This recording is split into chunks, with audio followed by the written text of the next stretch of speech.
The evening air in Raju and Priya's village home smelled of fresh jasmine and Ma's delicious dinner cooking. Raju, who was 6, was helping Papa light the oil lamps, and Priya, who was 5, was carefully arranging flowers in a small vase.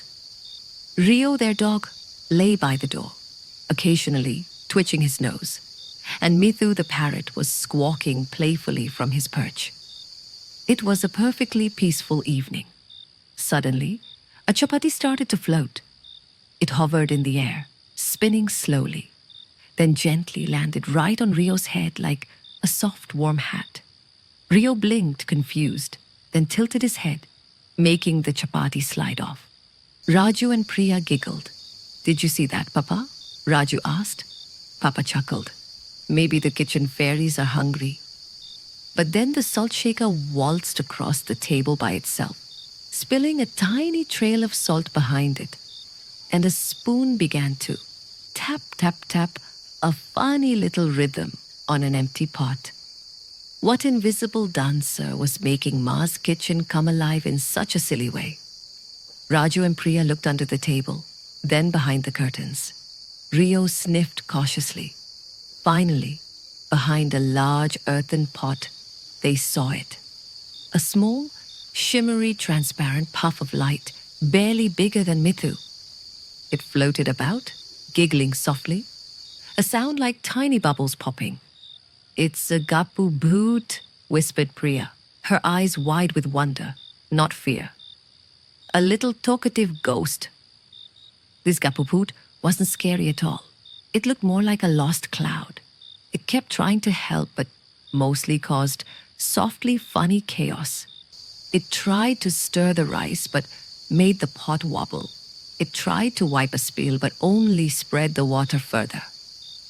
This Gappu Bhoot seemed so eager to help, but how did it make everything so hilariously topsy-turvy?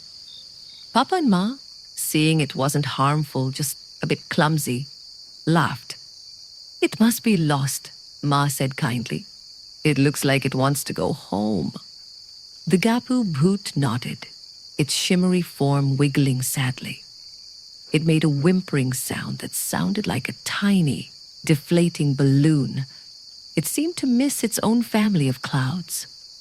Raju had an idea. Maybe it's looking for a way back to the cloud families in the sky. But how do you send a lost little ghost cloud back home, to the sky? They decided to help the Gappu Bhoot find its way. They all sat together, Papa, Ma, Raju, Priya, Rio, and Mithoo, in the courtyard under the rising moon.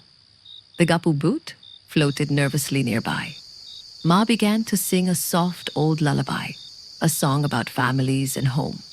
As Ma sang, Raju and Priya held hands, and Papa gently stroked Rio's fur. Even Mithoo perched close, making soft, comforting chirps. The Gappu Bhoot watched them, its shimmery form becoming a little steadier.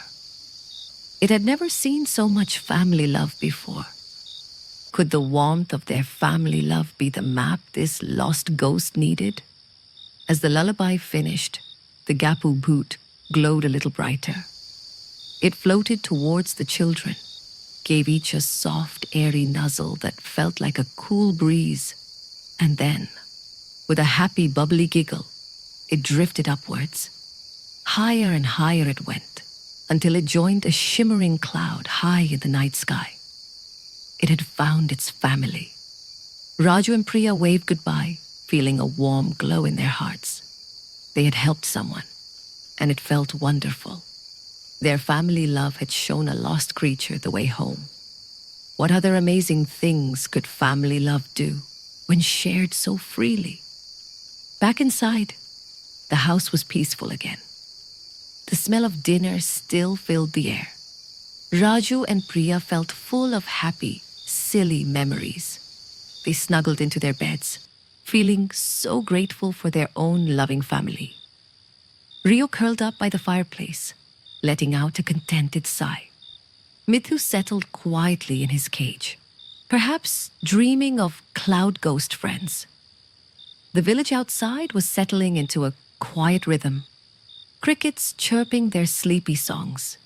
Raju drifted and drifted, his thoughts filled with shimmering giggles and floating chapatis.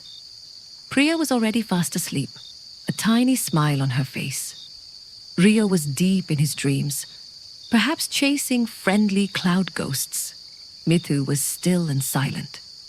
Raju, Priya, Rio, and Mithoo were all drifting peacefully to sleep, their dreams warmed by the soft glow of family love. Good night, loving hearts. Sleep soundly.